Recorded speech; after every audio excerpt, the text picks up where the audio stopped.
Hey, good morning. How y'all doing? It is Well Red Beard. It is a damn fine day to talk about a book, and today we are here for Beard Book Talk, where I show you what I read, what I got, what I'm going to read. Volume.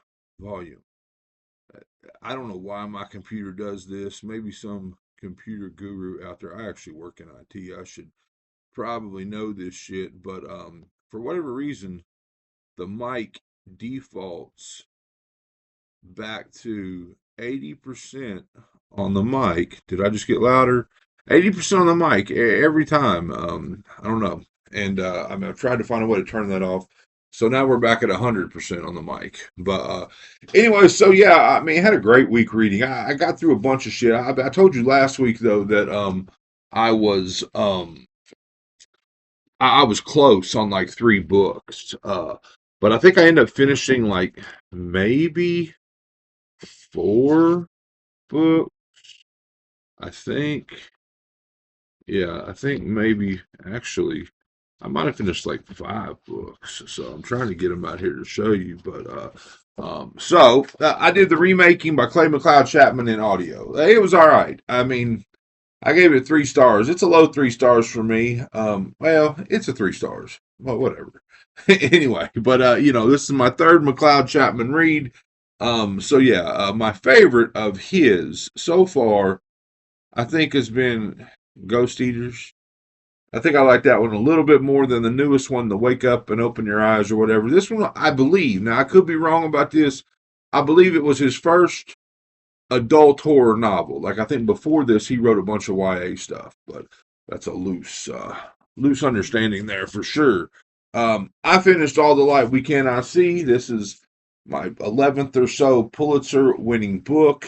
And I loved this book. 5 star loved this book, but the funny thing is it's still not my favorite book that I've read in the Pulitzer winning list. There's like three books out of the 11 that I've given 5 stars to, and believe it or not, the other two are I like better than this one. I think my favorite to this point is the Overstory by Richard Powers. I love that damn book, and then Demon Copperhead by Barbara Kingsolver, and then this one right behind it. So the next one I've got to do is The Goldfinch by Donna Tartt. I finished The War of Art by Stephen Pressfield. Dug this book. It's another creativity, productivity, self growth type thing. Mostly about creativity, though. And so it's not. I've said this multiple times. It's not Rick Rubin's The Creative Act, but it's shorter and it is kind of close. Very, very good instructional but inspirational book when it comes to creativity. So I read Huckleberry Finn, The Adventures of Huckleberry Finn. I did Tom Sawyer like a month or two ago. I'd been planning on doing this one again. Again, I did it in audio. The reason I've been planning to do it is because I do a shitload of audiobooks and I only get like 4 credits a month, and these classics are free. So I'm going to the beach next week, and I wanted to.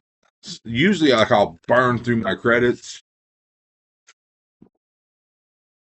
and then do some classics at the end of the month. But because I'll be sitting on a beach for a week, I wanted to save a couple of my credits. I'm not doing very well with that, but um, so I hit this in the middle of the month.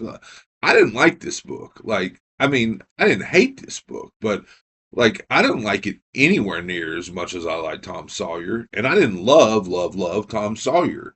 I mean, it's all right. I mean, for a book that was written in the late 1800s, it was all right. This one just for me got like far too serious, and then like even like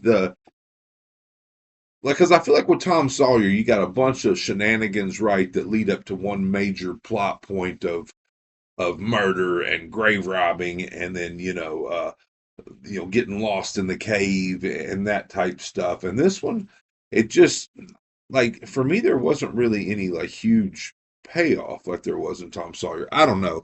I mean, it's a weird thing. Like you hate to get a book like this, that's a classic. Not here to burn it down. Not here to I guess buck the system and disagree with all these people that know more about books than I do. But yeah, and I know it's satirical, and I know that Mark Twain was progressive for the time, and I know that the N word is used in this book for a reason. But I'm telling you, like, it's overwhelming. I did not know how overwhelming it was. I mean, saying, like, a paragraph. Let's say the N word 10 times. I mean, the book. I don't know how many times it says. I should have looked at that stat. I probably will for my review. How many times it's printed in this book, but it is over fucking whelming for sure. So, but that's not why I didn't like it. I mean, it just, I, it just slogged for me for sure. So, this is the Adventures of Huckleberry Finn. Definitely prefer Tom Sawyer. I gave this book 2 stars. I mean, to be honest with you, I thought about three, but most of the reason I thought about three was because of that shit. Because I didn't want to be the asshole that gave Huckleberry Finn 2 stars. But whatever, 2 stars. All right. And I just finished this morning out on the front porch. Got up at 6 in the morning, read for like an hour on the front porch. I finished The Bird Eater by Anya Alborn. If I'm not mistaken, this is my sixth or seventh Alborn read. And I think it's my second favorite. My So my favorite Anya Alborn reads have been Within These Walls, this one, The Bird Eater, and Seed. And I don't know if I like this one more than Seed. I might like this one more than Seed. I don't know. It still left me wanting more though. I will say that. But it's a 260-ish page book. Pretty quick page turner. So The Bird Eater. I gave this book 4 stars. Now, stuff I'm working on. I don't know what I'm going to pick up now that I finished The Bird Eater. I talked about The Goldfinch by Donna Tartt, but I'm trying to kind of be thoughtful because again, I'm going to be on a beach for a week. I don't want to start Donna Tartt, get halfway through it because I don't really plan on traveling with it. I mean, I don't want to be at the beach trying to, not that these Pulitzers have been super difficult, but trying to read something like that. I have thought about, I mean, I'm going to show you in a second, but I got Never Flinch for Father's Day. Probably going to take that with me. And then in audio, I've been thinking about doing Duma McKee. It'd be a reread, but it's like, unless I'm mistaken, it's like Stephen King's beachy-ish, beachy-est book, maybe. If you've got a better idea than that, let me know. But thinking about doing Duma McKee in audio, I can sit there in the sand and have some Stephen King going in my head. So anyway, but we'll see. The stuff I'm working on, because I'm only in the middle of 2 books right now because I haven't picked up another physical. I do physical like self growth shit, but I haven't picked up a new like physical like fiction book. So I'm reading Awareness: The Perils and Opportunities of Reality by Anthony DeMello. This has been pretty damn good. I would say if I had to rate it right now, I would say not 4, but high 3. But I'm like 60 pages into it, so I've been reading that, and I started in audio because in my book shopping here recently, I've been able to find the entire set of Earth's Children by Gene Aul in hardcover. And so I went out and bought, I had to track this one down a little bit, a hardcover copy of The Clan of the Cave Bear. Now, I've read this book. I read it back in maybe 17 years ago. I was working on the BBC's Top 100. This book was on there. And this is one of the, I read like maybe 40 to 50 books off that list. This is one of the ones that I like the most. Like I really, really dig this book. And so I've started in audio because I want to do the entire set. Kind of, longish books, something to replace the fact that now I'm done with Game of Thrones. But I couldn't just start with book 2, right? I had to do this one again. So I'm reading The Clan of the Cave Bear. I am probably maybe getting close to 200 pages into that. So, and that's really the stuff that I'm working on now. I didn't really do a shit ton of book shopping. I got a bunch of stuff for Father's Day, and I'm not going to show you all of it But I'm gonna tell you, like, so again, I am rebuilding my King collection over there. I had all these books at one time, but then like fell out of it and sold a bunch, and um, so I'm replacing the paperback Kings that I have with hardcovers. I think I'm down to like only needing like 10 or so at this point. But stuff that I got a hardcover for this is for Father's Day from my wife and son because they've got pictures and they're gonna have to retake them now that I've gotten more books. But they've got pictures of my King shelf, which is one, two, three, four shelves. And so they know exactly what I need and what I don't need. And I mean, I've kind of instructed or not instructed, but shared with her that yeah, I mean, for me, what I want is if it was a full size hardcover available, that's what I want. I mean, that's kind of the peak for me. A lot of those old books, I don't know how to identify if they're first editions or not. I may get into that someday, but so if there's a full size hardcover, I want. But there are books like Cycle of the Werewolf that was never put in hardcover. I don't think. I mean, maybe a special edition or something. And then like the early Dark Tower books, yes, there are hardcovers, but they're really hard to come by. And so these Plume paperbacks with the is it Bernie Wrightson with the art in them are really the best copies that I mean for me they're good enough for me, right? So, but anyway, stuff that I got that I can remember. I know I didn't have a copy of the Regulators. Got that. I didn't have a hardcover copy of Sleeping Beauties. Got that. I got a nice hardcover copy of Skeleton Crew. Let's see what else.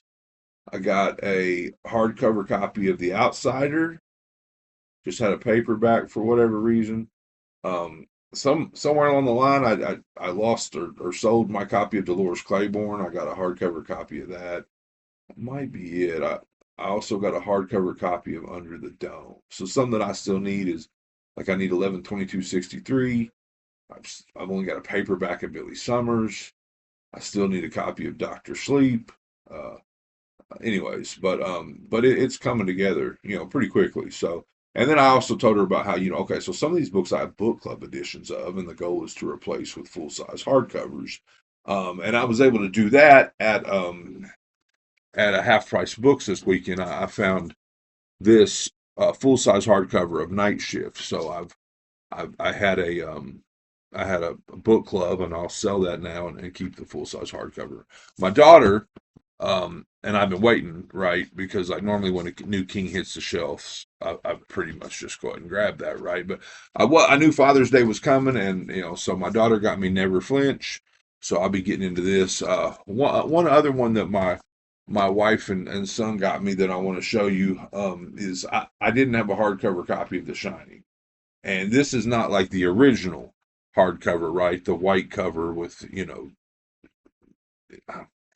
I call it it's like a vintage like um, picture of Jack or what. Anyway, I think it's got some of the shrub animals or anyway, but it's a white background. But so she did find this one though, and got this, and so and I she asked, I was like, no, that's really cool because a lot of people seek these out. Like I think these are also collectibles. So for right now, this is my hardcover copy of The Shining. Now the question is do I want to like stay with this one and then pick up the others like this, right? Because I know there's a Salem's Lot like this, there's a Stand like this, I think there's a Pet Cemetery like this, with this dark black grayish um motif or whatever. But I mean, eventually I'll get the original white. I've had probably three or four of them, sold three or four of them. So anyway, that's all the stuff that they got me. And so we did go to a half price books on Saturday in Indianapolis, Indiana. We were there for my son for a football camp, but it was like a mega camp. There was like 100 colleges there, and so he had a great camp, but I didn't get to see any of it because parents were not allowed in. I mean, I guess if you think you got 1,000 kids rolling through this mega camp and you put their parents in there too, it fills up pretty fast. So So he had to be there at 8 a.m. We dropped him off. We went and got some breakfast. We went and to Academy Sports and bought some beach chairs for this coming week, and then we went to a half price books it was a really nice one. I mean, I'll be honest with you, this half price books in the southern part of Indianapolis, they had more horror stuff than I've seen at any of my local ones. I mean, a lot of special edition stuff that I've left behind. Like I walked in and one of the first things I saw was this like special edition slipcase signed hardcover of a Rick Hatala book. I've never read Rick Hatala, but I know his books are pretty highly sought after when it comes to like the paperbacks from hell scene and whatnot. But I left it behind because I found a bunch of other shit. But they had just loads of like special edition signed horror and other things. So it was a really cool store, and it was a smaller store than I'm used to at half price books. If you think about what my idea of half price books is, and like you think it's kind of a deep store, right? But it's also wide. Like if you cut the width in half, that's about how this store was. Anyway, it was a cool store. So some stuff that I picked up there. Um, I got a Bad Things by Tamara Thorne. I read a bunch of Tamara Thorne back in. I mean, again, 15 years ago, I was doing a lot of like pulpy horror paperbacks. Is kind of what I think of. It was back when I was in the leisure horror book club. I guess it's probably longer than 15 years ago. But a lot of Richard Lehman, Jack Ketchum, Douglas Clegg. I'm trying to think of other people. Maybe some Bentley Little. But I read like 5 or 6 Tamara Thorne books, and this is one of them. And so if I see them at a reasonable price, I think I paid $2.99 for this. Then I'll pick them up to have on my shelf. I picked up a hardcover copy of Pride of Baghdad, graphic novel by Brian K. Vaughan. Really dug this book when I read it. I was, really on a Brian K. Vaughan kick back in. I mean, there was a period of my time, where I mean, for a few years where I really read mostly graphic novels. I mean, I did all the Runaways by Brian K. Vaughan. I did most of Saga. I petered out on that at some point because, like, I think it's not still being printed, but for a while there it was. What's the other one that? Oh, of course, Why the Last Man. I mean, I read Why the Last Man probably first, and then got me kind of chasing down his other stuff. But really, really dug this book. Got a hardcover copy of that. And then discount books in the back. They had Hannibal by Thomas Harris. I wasn't sure if I had it or not. I mean, I've read it. I've read all the Hannibal, Silence of the Lambs books, but I wasn't sure if I had it. It was $4. I picked it up, and luckily, or I guess whatever, I did not have it, so that's going on the shelf. And then I picked up a hardcover copy of. I'm kind of at this place where I'm thinking about because I'm doing all these other like high end, I call it, thrillers that are really close to horror, a horror that's really close to thriller. I'm doing a lot of that stuff in audio, and I haven't really like gotten a ton out of those. Like I haven't been loving those. Like I'm thinking of like Wonderland that I recently did by Zolja Stage. I'm thinking of Mexican Gothic by Sylvia Moreno Garcia. There's another one. Oh, the remaking by Clay McLeod Chapman. I haven't been loving any of those books that I've been doing in audio. So I'm thinking about kind of shifting gears and maybe going into like a Clive Barker read through. I don't know. I mean, I've read some Barker. I don't remember how much. I mean, I know I've read like the Books of Blood. I know I've, of course, read what's it called? The Story That Became Hellraiser. I'm drawing a blank on what that is. I know I've read that like in a standalone paperback. I think it might also be in Books of Blood. I'm not sure, or it's in one of those short story collections. I think.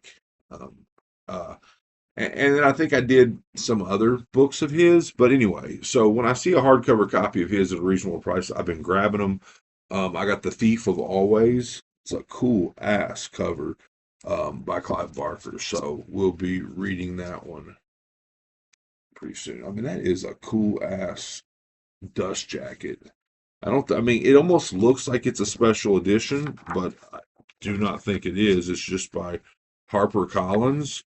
But that is a really badass dust jacket. So anyway, so The Thief of Always by Clive Barker. And that's pretty much it. So yeah, I'm gonna try to shoot some videos. I got a couple reviews that I want to get in of Huckleberry Finn and the Anya Alborn book, The Bird Eater.